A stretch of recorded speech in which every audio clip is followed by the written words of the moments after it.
I had looked at Malaysia's national energy transition roadmap. I'm totally convinced that we're not going to achieve our target because we're not serious about nuclear. Much as people are talking about nuclear being dangerous and dirty, as frankly speaking, we must embrace nuclear as a form of energy source that is cleaner and cheaper, actually. Yeah. And so I believe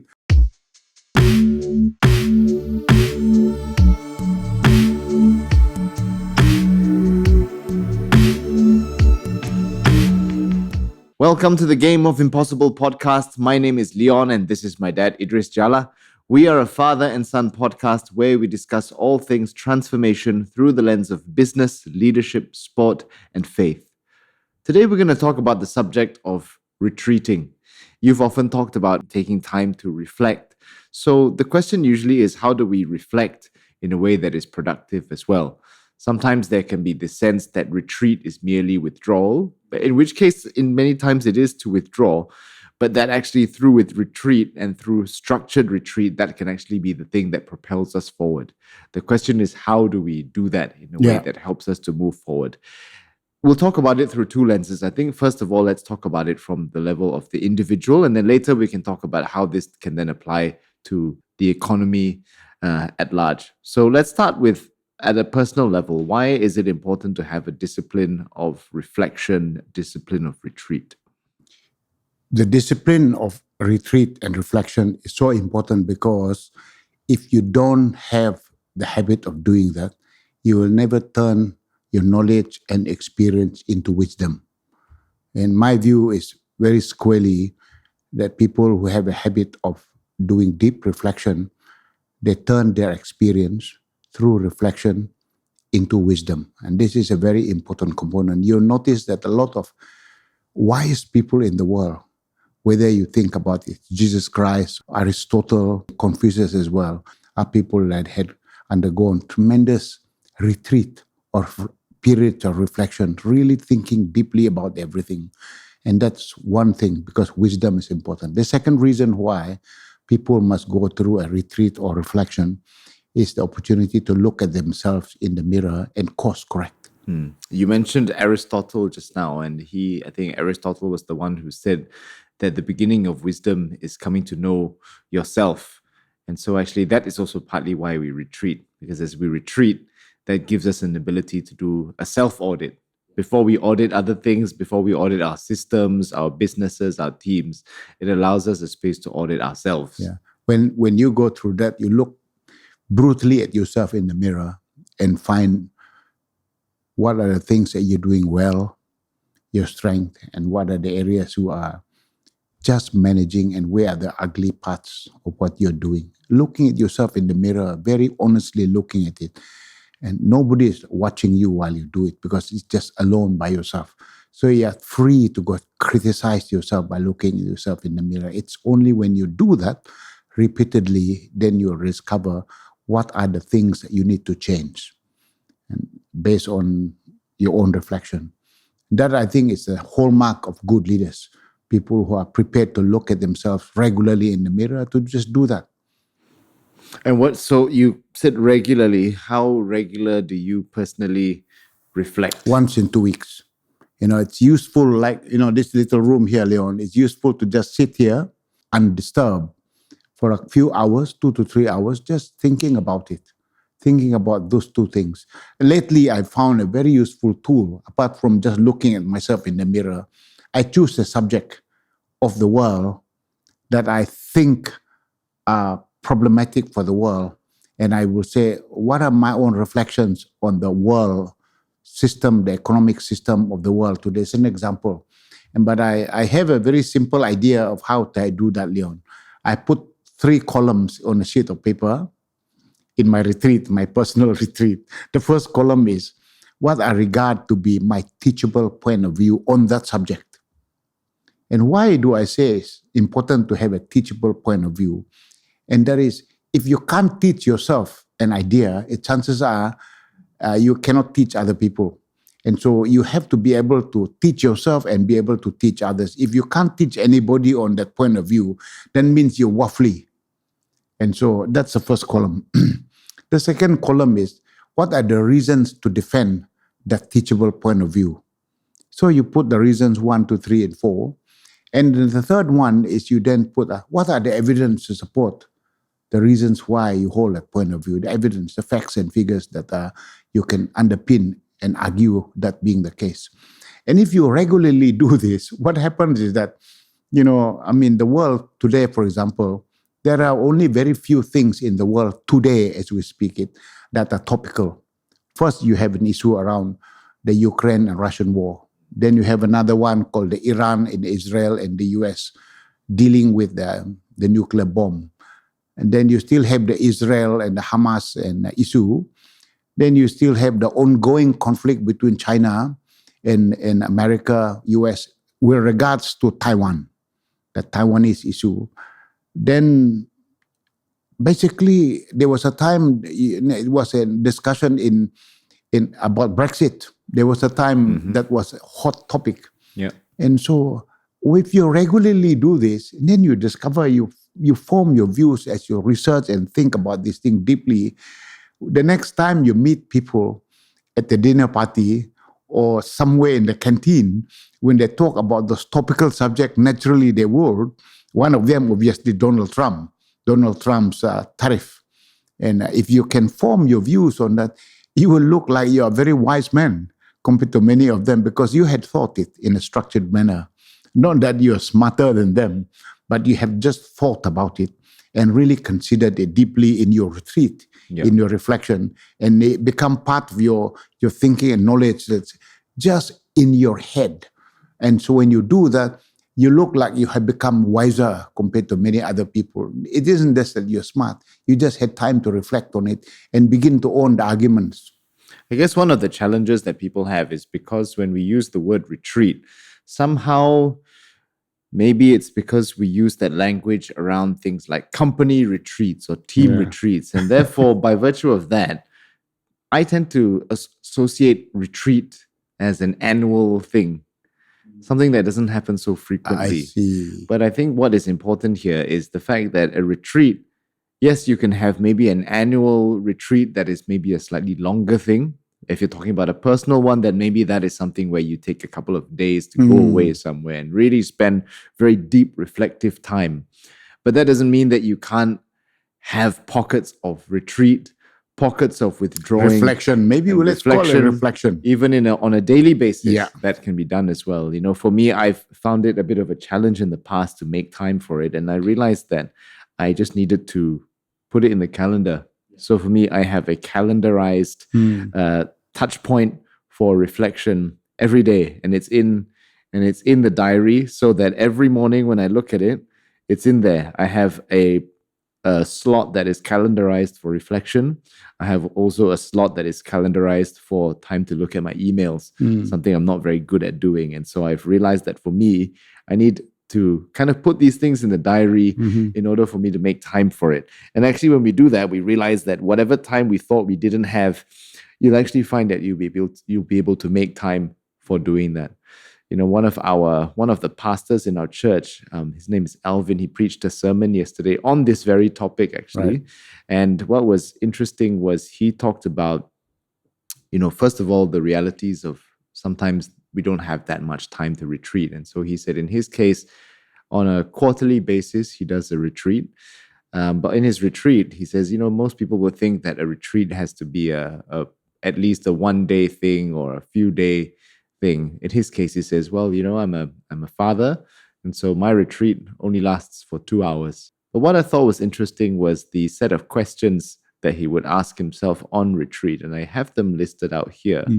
I thought it was pretty practical. Okay, in some ways, this is maybe a slightly more skewed towards a church environment, but I think if you kind of take out the first one, it would still apply in a secular level as well. So he asks himself a few questions.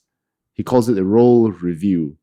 So he'll review his role first and foremost as a child of God. So how is he fulfilling God's purposes? How is he just simply being in God's presence? I suppose if you were to take this through a secular lens, you could treat it as, how are you maybe fulfilling the mission? What is your relationship to the mission, that greater purpose that is bigger than you? Then after that, you go into then what is your how are you doing in your role as a husband? From there, you ask yourself, how am I doing in my role as a father if you're a parent? And this is interesting because, I think naturally there can be a tendency for people to think that if I'm a parent, my kids should become the number one priority. And we see that play out quite a lot in a lot of marriages where after the kids come into the picture, then husband or wife will devote all of their attention to the children and saving very little, if any, for their spouse. But I think drawing this distinction is important because the point here is that you can only be as good of a father or a mother as you are a spouse. Because ultimately, if the currency of a good relationship is love within the family unit, then in order for your kids to see that and to know that, they need to see it being modeled. You're only able to fully teach your children love if they see you showing love to your spouse. And then in a Christian context, you can only then show love to your spouse in as much as you have love and know that you are loved by God. So then after that, what's interesting is then, now this is in a church context, then he talks about then after looking at his role as a father, how is his role as a pastor? And notice that pastor comes after all of the family stuff, because there can be another misconception that if you are in kind of Christian ministry, that you put your ministry or your role as a minister, role as a pastor, role as a CEO, whatever it is, that you put that on the pedestal. But here it's saying that you get all your main bits right first with the family before you look at your role as a pastor, as a leader in the workplace, whatever that might be. Then after that, he looks at how is he doing as a friend, and then how is he doing as an extended family member. So going down that line in order of the priority, I think is a pretty useful way to assess how we're doing in our roles. And that's certainly something that I'm reflecting on, in this season of holding multiple roles, as a father and husband, first and foremost, but then as a pastor, as well as, supporting with the business, the PEMANDU Associates, but then also doing this podcast, which has become kind of a job in itself, reflecting on how I've been doing in that area. To be honest, I think there's work to be done. I've been, in assessing that together with my wife, I feel like I have maybe dropped some balls in the family front. So, but you don't know what to fix until you have done this exercise of looking in the mirror, as you say, and addressing things that need to be changed. Yeah, certainly in life, there's always room for improvement. The largest room, as they say, in the world is the room for improvement. So I have to say that you're doing really well. And at your age, Leon, when I was your age, I was only doing two things. One, I was a father. At home, I was dealing with the things at home. And the other one is working for Shell. When I was finishing with Shell, and then I was with the Malaysia Alliance. After that was the government. Always two things, at the workplace and at home. But you're doing four things at the time. But, pretty good. And I see it. Of course, you say there's always room for improvement on the edges. But if you want to be the best version of yourself in all those four roles, it's tough. But that you are able to do them all together, that's pretty good. But there is always room for improvement. So that idea, maybe what we can do is reframe it and tell people, viewers, consider perhaps the retreat as a once or every quarter you do it. And then the rest is the regular thing, call it reflection. And an hour or two that you do weekly. I do it once in 2 weeks. To make sure that happens, I ask my special officer to make sure that one day in a week, my diary is completely free. The whole day, actually. Why is that important? Because I realized that if I allow people to book my diary is governed by people who wants to see me. And now I need a whole day that I decide who I want to see. I decide what I'm going to do, and not governed by other people dictating my diary. Yeah. I also spend time reflecting on what I wanted to reflect on. So it's a free day.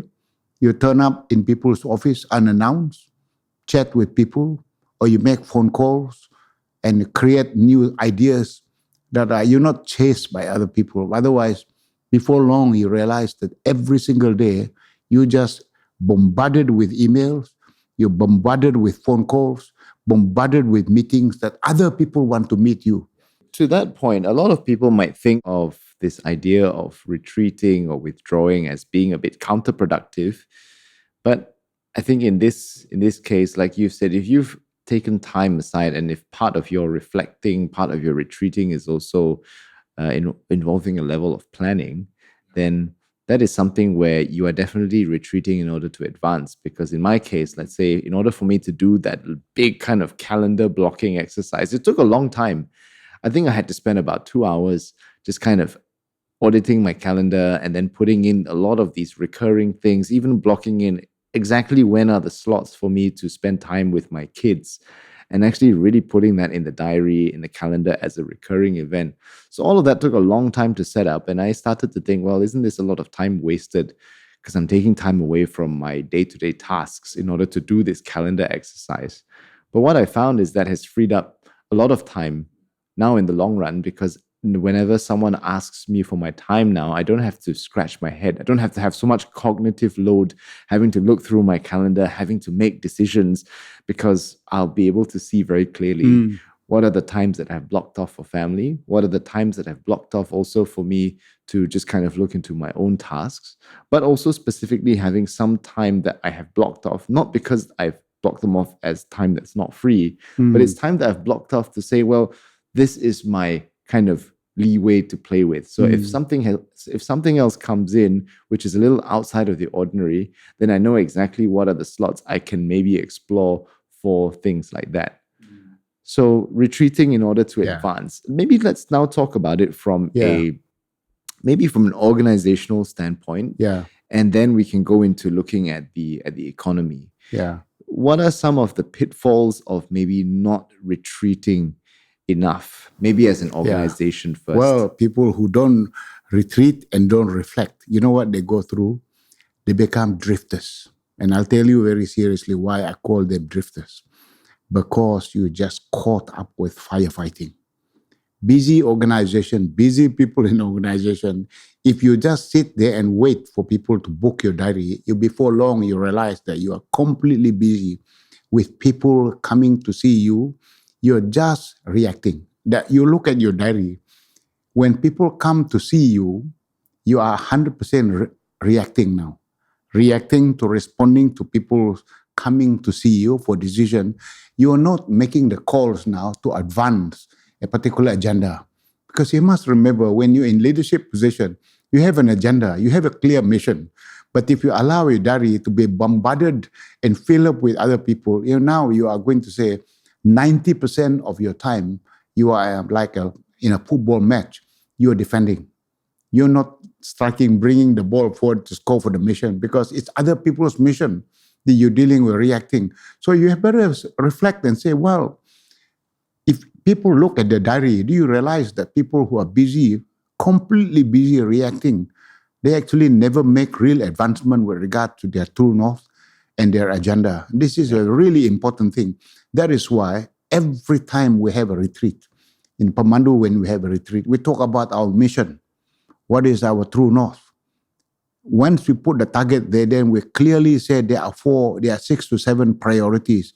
We then ask the question, what are we going to do with the 6 to 7 priorities? And everybody knows those are the 6 to 7 things that move the needle. But once you've done that, you get into the normal work pattern, you realize you're still bombarded with so many emails and requests and WhatsApp. And I will tell people, a simple idea that I have always used before, this idea, what I call one-touch policy, which means when you receive an email, when you have WhatsApp, people send it to you, before you open it, you should ask you a question. If I am going to open it, I am going to deal with it now. I'm going to not say, I will put it aside, I'm going to think about it, and I will answer it tomorrow.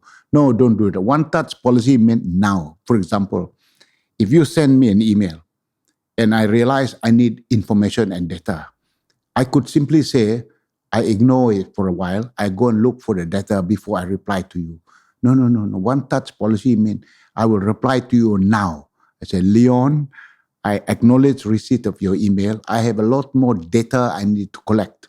I am going to ask so-and-so to collect the data. I think probably in 2 days' time, I should really be able to revert to you once I receive the data. Then once I send it to you, I will CC so and so to find the data, so that once I receive the data, I will get back to you. That's an example of answering it. The idea here is this: if you have a habit of once you open it, you must deal with it, you might realize that after a while, you have nothing in your inbox that you owe people. You know what this gives to you? Huh? It gives to you a sense of victory, that you don't owe anybody anything. You can walk around confidently knowing that you owe nobody anything. But if you know your inbox is full, you feel guilty in your mind that you owe many people and you're behind schedule on many things. Yeah. It really works in your mind. Yeah, it's I call it a phantom stressor, because we don't realize that it is stressful. You sometimes don't realize cognitive load as much as you maybe realize, feeling a bit more physically taxed. Yeah. But the reality is, things like that, the guilt of having not dealt with something immediately, it does build up and cause unnecessary cognitive load. And these are the things that affect decision making and quality of decision making as well. So it goes back again, if we take the time in order to maybe address some of these things, even if it means just acknowledging receipt first, to buy you some time to then actively go and do the rest of the research you need to do. These are the things that will help to free up some of that cognitive load and ultimately make you a bit more productive. Yeah, so when you receive the email or request, there are only 3 possible response. One is you answer, you deal with that directly, give the answer. Number 2 is that you say that you delegate. You said, Leon, I got your question. I am now forwarding it to so-and-so who will revert back to you. That now you pass the monkey to somebody. The other one is, I need time to deal with this, and I will revert to you in 3 days' time. This is the only 3 things. There are no 4 things to do. So once you do that, you know immediately how you're going to tackle this. So I always find that once I started this idea of the one-touch policy, I don't feel guilty. I can walk around very confidently. You realize that once you start doing that, you become efficient. You're now a person that can advance the ball forward rather than defending. Yeah. In a game of football, if you're defending, you're never going to win. So you have to figure out how to advance the ball forward. The only time you advance the ball, free time for yourself, and you move according to your agenda, not other people's agenda. And if you are going to sit there and wait for people to fill your diary, you're now reacting. You're 90% a person that reacts, and you become a drifter. Yeah. After 5 years, you realize you have not moved any of the pieces forward. Then you look at yourself, my God, what have I done for 5 years? How come I didn't really move the things I really wanted to move forward? I got an idea of my true north, but I keep looking every single year. I keep seeing that I'm a drifter. I've never achieved them. So I think those habits are very, very simple. And they're absolutely useful for me. Let's talk about the economy now. Okay. Let's talk about at a national level. And I want to draw specifically now to your time as a minister. And even now in PEMANDU Associates, the motto of our company is big, fast results. But we also see that at a kind of more, at a global level, at a socioeconomic level, then sometimes the pursuit of big, fast results in the area of economic growth can also come at the expense of sustainability, at the expense even of planetary health. We were talking about this a few weeks ago with Tan Sri Jamila. So how do we reconcile this idea of big, fast results, economic growth, while also being sustainable in our pursuits? Well, the idea of the big, fast result is this. When you do a big, fast result, you have to big, fast result every year. So if you are going to do a big, fast result only for 1 year and not repeat the subsequent years, then you are not dealing with a systemic approach to getting results continuously. So the sustainability is to be able to achieve big, fast results on a continuous basis. So that still deal with the sustainability component. Let me return back to my idea of reflection, Leon, and try to connect it to the economy. I said that there are 3 columns that I put there. The first column is this teachable point of view. I have 3 teachable point of view for how leaders should deal with the world economy. Every leader in a country, including our prime minister or president of the country, the first teachable point of view is this. Number one, my view is that the current economic model that most leaders use today is flawed. That's first one. And I'll tell you in second column. The second teachable point of view that I have formed is that another problem with the economic model that is being used today is that it brings high level of inequality. There are so many poor people out there as countries become high income. They don't do it in a manner that uplift the majority of the right. people. The richest 1% captured nearly 2/3 of all new wealth Absolutely. globally since the Absolutely. pandemic. And that's a staggering number. Staggering. So, and the third one is that as countries move towards high income status and they grow to become high income status, we plunder the world, the earth. We're not looking after the planet. And so those are the 3 teachable point of view. So, and I believe that the high income economic model is flawed because the reason is, I said, because they achieve high income status by incurring high debt. So that's the first point. And the second one is that high inequality. The third one was we do not manage the planet very well. So let me put the second column. What are the reasons why I say that? The reasons why I said, and the evidence, the last column is about the evidence. The first one is I look at some data. United States, as of the first quarter of this year, the federal debt of the USA already stands 120.9% of their GDP. And that is compared to the year 2019, that was 106 at the time. So they've really gone up steeply to 120%. The current US debt today stands at 36 trillion. And so the interest payment alone per year is 1 trillion. This is exactly what Elon Musk has been saying. The big, beautiful bill that Donald Trump has put there, he criticized it simply because he is saying that the bill that is being put in government today for approval is really going to bring out their debt level so high. If you follow the current trajectory, by the year 2035, the US will reach 130% debt as percentage of GDP. And if you project that further down into the years ahead, by the year 2100, it will reach a whopping 535%. So totally unacceptable. Now look at other countries. And other countries, Italy's debt is roughly 132%. France is 92%. UK is more than 100%. Japan is a staggering 206% of GDP. Even Singapore is already in the 100% as well. So wherever you look, when countries have reached high income status, they reach high income status by accumulating huge debt as a percentage of GDP. There are a few countries that have successfully done it, but there are a few. So that's why I would say my teachable point of view is that the economic model that's pursued by majority of the countries is flawed because it hinges on growth spurred by high debt level. And that is borne by the fact that more than 90% of the countries have reached that level. And that is why I personally believe that if any leaders worth their salt sit down and really look at the facts of the case, they will soon realize that when they look at themselves in the mirror, look at what they should be doing as leaders, they should say, well, we must come and follow the road less traveled. The Scandinavian countries have done it. Very few countries have done it. The Netherlands have done it, and some other, New Zealand has done it too. But there are few in between.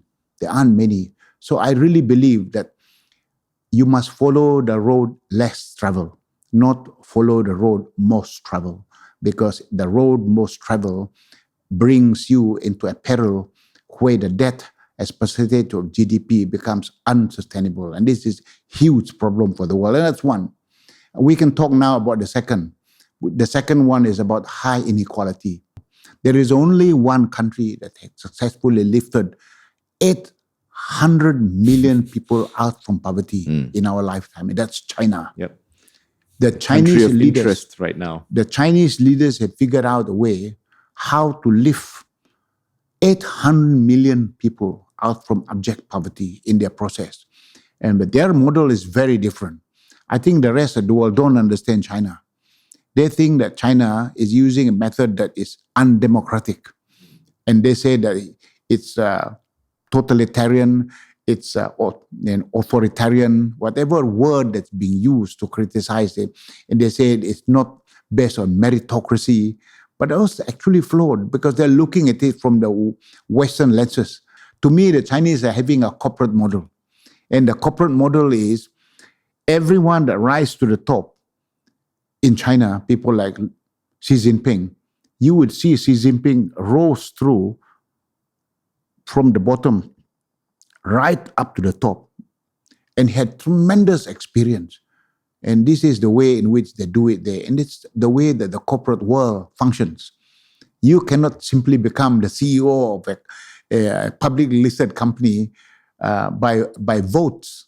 You have to earn your right through the organization, proving yourself all the way through that when you reach that level there, you have all the experience needed to make sure you make a difference there. So my teachable point of view is that the current model does not lend itself to dealing with inequality enough in the country today. And that is fundamental problem. Let's talk about sustainability now, the third one. Yeah, the third one is that the ecological footprint of the world, they call it, that shows humanity uses 1.71 Earths worth of resources annually. What it means is 1.71, that means humanity consumes or generate waste 71% faster than the Earth can regenerate rather. The Earth can regenerate 71% faster than the Earth can regenerate. So what it means is that we're going to deplete the resources of the world if we're not careful. And this is a huge problem today. And a lot of discussion about climate change. And I'm quite optimistic, Leon.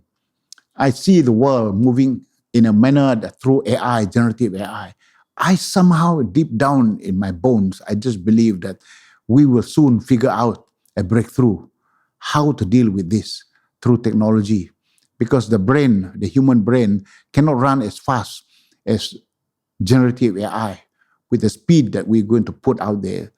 People will figure out how to go and do much faster. Today, we are struggling with energy sources that emit so much. I mean, the irony is that with the boom of EV cars. The irony is that actually the manufacturing of EV batteries also creates its own problem. Has its own issues too. Yeah, it is the amount of rare earth materials required to produce batteries, those are hugely problematic. But I think there are some bright sparks because I read recently that BYD is developing a whole new, a revolutionary sort of engine, electric-powered engine that will solve some of these issues because, number one, they'll be cheaper to produce.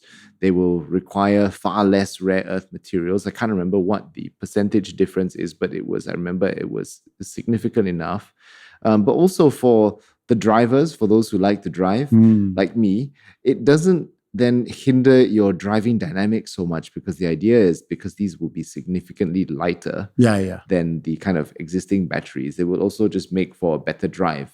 And actually, as they start to hopefully develop this and roll this out in the future, they claim that this will be the thing that will kill the very market that they help to perpetuate. I had looked at Malaysia's national energy transition roadmap. When you look at that beautiful document, by the way, I really encourage people to take a look at it. I had looked at it. I'm totally convinced on that roadmap that we're not going to achieve our target based on the current way in which we're doing it because we're not serious about nuclear.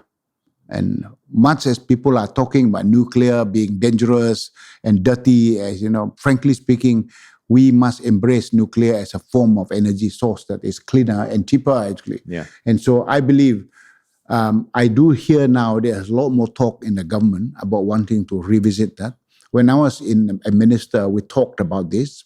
We really felt it was important for the country to really embrace nuclear, make sure we sign all the nuclear treaties, non-proliferation for nuclear weapons, and that we will be given the passage of time to go and develop our own energy source that come out of nuclear in a way that is cheaper and in a way that is sustainable for the planet.